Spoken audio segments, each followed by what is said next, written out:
yang pada akhirnya pada tanggal 11 Februari 1899 Tuku Umar tewas.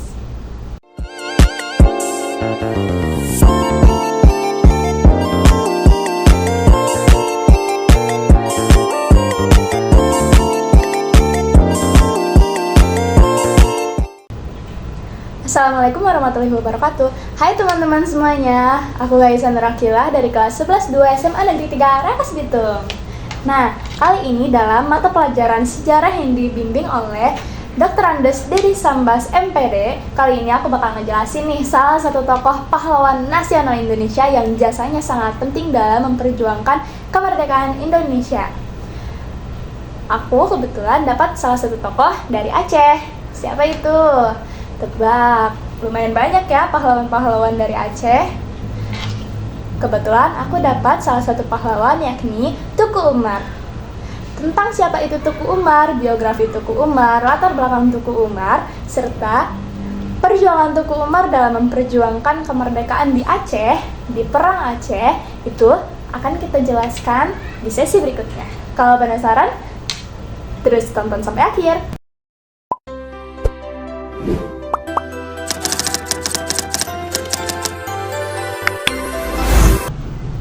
Yang pertama ada tentang siapa itu Tuku Umar. Siapa sih Tuku Umar itu? Tuku Umar adalah salah satu pahlawan yang berasal dari Aceh. Tuku Umar berperang melawan Belanda sekitar pada tahun 1875 sampai 1899. Tuku Umar lahir dari pasangan bangsawan yakni Tuku Ahmad Mahmud dengan Cut Mohani. Tuku Umar lahir pada tahun 1854 di Muabah, Aceh Barat. Kemudian meninggal pada tanggal 11 Februari 1899 di Muabah, Aceh Barat. Tuku Umar memiliki pasangan yakni salah satu pahlawan negara Indonesia yang berasal dari Aceh juga. Perempuan dari Aceh yang memperjuangkan Aceh. Siapa? Mungkin beberapa dari kalian udah ada yang tahu nih ya siapa istri dari Tuku Umar.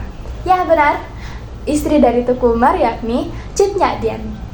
Dengan Cut Nyadien, Tuku Umar memiliki beberapa anak. Beberapa anak dari Cut Nyadien dengan Tuku Umar yaitu Cut Gambang, Tuku Raja Sulaiman, Cut Mariam, Cut Sejak. Aku kurang tahu gimana bacanya, tapi ditulisannya Cut SJAK. Jadi mungkin ya bisalah kita baca Cut Sejak gitu ya. Terus selanjutnya ada juga Tuku Gabin. Kemudian yang terakhir ada Tuku Sapeh.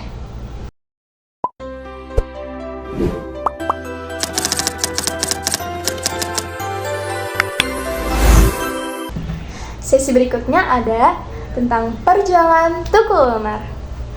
Seperti yang kalian tahu di sesi sebelumnya, Tuku Umar sudah mulai berperang dari sejak umurnya masih 19 tahun dan berperang dengan Belanda, melawan Belanda sekitar pada tahun 1875 sampai 1899. Tuku Umar dengan kecerdikan dan kecerdasannya membuat taktik yang dapat membuat Belanda kewalahan. Bahkan Belanda sampai harus memakan korban 25 nyawa melayang serta 190 orang dari mereka luka-luka. Apa sih siasat yang dibuat oleh Tuku Umar dan taktik apa yang dibuat oleh Tuku Umar? Jadi gini guys, Tuku Umar ini kerennya, dia bikin taktik pura-pura jadi kaki tangannya Belanda. Kebayang nggak? Tuku Umar ini bahkan kayaknya ya dari beberapa sumber yang aku baca, Tuku Umar ini kayak yang awal-awalnya nggak ngasih tahu ke orang-orang kalau misalkan dia tuh cuman pura-pura jadi kaki tangan Belanda. Bahkan istrinya pun Cut Nyadien tadi itu sampai pernah malu dan ngerasa gimana gitu pas tahu Tuku Umar jadi kaki tangannya Belanda. Padahal sebenarnya emang cuma pura-pura Tuku Umar ini. Cuman kayak saking gimana ya? Mungkin karena saking bagus pura-puranya ini, sampai istrinya pun awalnya nggak tahu kalau misalkan Tuku Umar ini cuma pura-pura jadi kaki tangannya Belanda. Jadi nih, awal mula kenapa Tuku Umar bisa masuk ke dalam Belanda, jadi kaki tangan Belanda ini tuh berawal di tahun 1893, di mana Tuku Umar sebenarnya tuh pengen dapetin beberapa senjata dari Belanda. Nah, Tuku Umar ini tuh terpikirkan gitu loh, berpikir kayak gimana caranya biar dapat senjata-senjata dari Belanda ini. Nah, akhirnya dia bikinlah siasat, maksudnya dia bikinlah siasat, dia jadi kaki tangannya Belanda supaya bisa dapetin senjata-senjata dari Belanda di tahun 1893 ini. Dan bahkan kayak yang udah disebutin tadi, Cut Nyak Dien tuh bahkan sampai sempet marah, malu, bingung sama tindakan yang dilakukan sama Tuku Umar ini. Tapi ya itu ya siasat Tuku Umar aja supaya bisa dapetin senjata-senjata dari Belanda. Nah, di sisi lain sebenarnya Gubernur Van Diemen dari Belanda itu juga sebenarnya tuh mau manfaatin si Tuku Umar ini supaya apa? Supaya Belanda biar bisa dapetin hati orang-orang Aceh. Padahal nggak tahu aja tuh dia sebenarnya kalau misalkan Tuku Umar ini tuh udah lebih dulu manfaatin dia ya. Asal kalian tahu, Tuku Umar ini tuh bahkan sampai masuk ke dinas militernya Belanda. Nah, atas keterlibatannya tersebut, di tanggal 1 Januari 1884, Tuku Umar ini mendapat julukan dari Belanda, yaitu Tuku Johan, pahlawan yang diizinkan untuk membuat pasukannya sendiri yang terdiri dari 250 orang bersenjata lengkap. Selama bekerja sama dengan Tuku Umar, Belanda juga mendapatkan beberapa keuntungan. Misal salah satunya nih, tunduknya beberapa pos Aceh kepada Belanda. Yang padahal sebenarnya itu tuh cuma pura-pura aja. Sebenarnya Tuku Umar ini tuh udah ngasih tahu ke orang-orang Aceh kalau semisalkan ya itu tuh sebagai taktik gitu. Jadi sebenarnya Belanda ini dibohongin sama Tuku Umar dan warga Aceh, yang bahkan di salah satu video yang aku tonton tentang Aceh, orang Belanda ini sampai bilang kalau Aceh ini suku mematikan karena taktiknya dan kecerdasannya pada masa itu. Nah, luar biasanya lagi nih, setelah tadi yang Tuku Umar ini tuh dapetin Belanda dapetin pos-pos Aceh berkat Tuku Umar, yang padahal ya tahulah, tapi berkat itu ya sebenarnya Belanda waktu itu mikir, wah karena Tuku Umar nih kita dapat gini mungkin ya, mikirnya kayak gitu.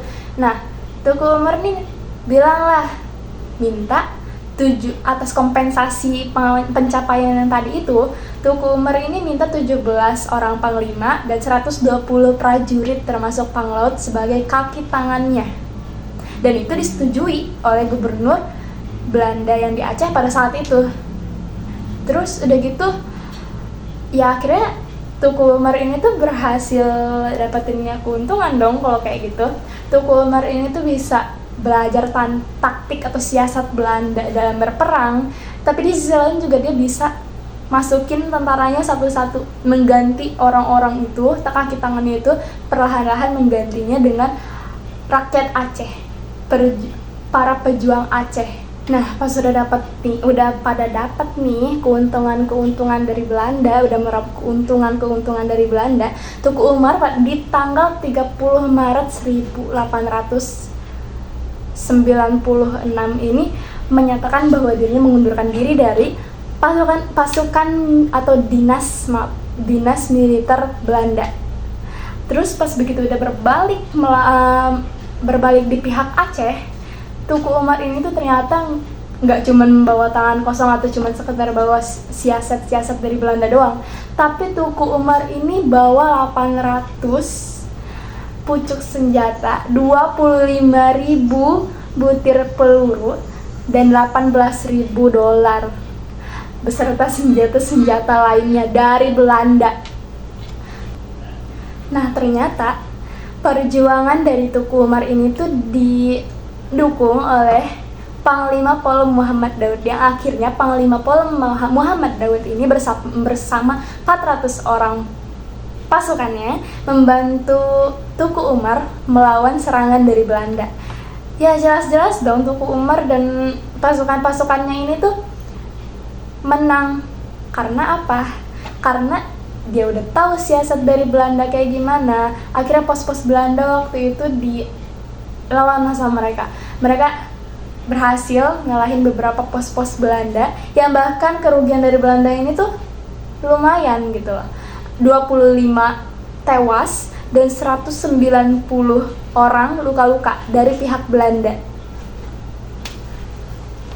Pada saat itu Belanda benar-benar merasa marah dan merasa dihianati sama Tuku Umar ini. Sampai bikin sampai nyari Tuku Umar ini tuh kemana-mana gitu. Tapi ya mau kayak gimana, mau mereka caranya kayak gimana pun, mau sampai ganti jenderal berkali-kali. Mereka ini sempat ganti jenderal berkali-kali loh buat ngalahin Tuku Umar dan pasukan-pasukan ini. Tapi ya mau gimana, Tuku Umar ini tuh mungkin udah tahu kan ya sama taktik-taktik mereka. Ditambah lagi senjata-senjata terbaik mereka ini tuh ada di Tuku Umar. Kebayang gak segala kabut apa Belanda waktu itu. Nah setelah itu Belanda ini tetap gak mau kalah kan. Belanda tetap gak mau kalah dari Tuku Umar, dan akhirnya pada suatu saat Jenderal Van Heijst itu menggunakan siasat licik. Apa itu? Dia balik memata-matai Tuku Umar melalui rakyat Aceh. Melalui rakyat Acehnya sendiri. Dia nyuruh rakyat Aceh itu buat memata-matai siasat dari Tuku Umar, dari pasukannya Tuku Umar. Yang akhirnya setelah dapat informasi-informasi, jenderal ini tuh akhirnya bikin siasat gimana caranya buat ngalahin si Tuku Umar ini. Dan pada akhirnya setelah mempelajari informasi-informasi itu dan membuat membuat taktik yang benar-benar matang, akhirnya Belanda mengerahkan mengerahkan kekuatannya untuk melawan Tuku Umar, yang pada akhirnya pada tanggal 11 Februari 1899 Tuku Umar tewas dalam peperangan tersebut. Innalillahi wa inna ilaihi raji'un. Cukup sekian pembahasan mengenai Tuku Umar, tentang siapa itu Tuku Umar serta perjuangan Tuku Umar sampai akhir hayatnya. Wabillahi taufiq wal hidayah. Wassalamualaikum warahmatullahi wabarakatuh. Dadah.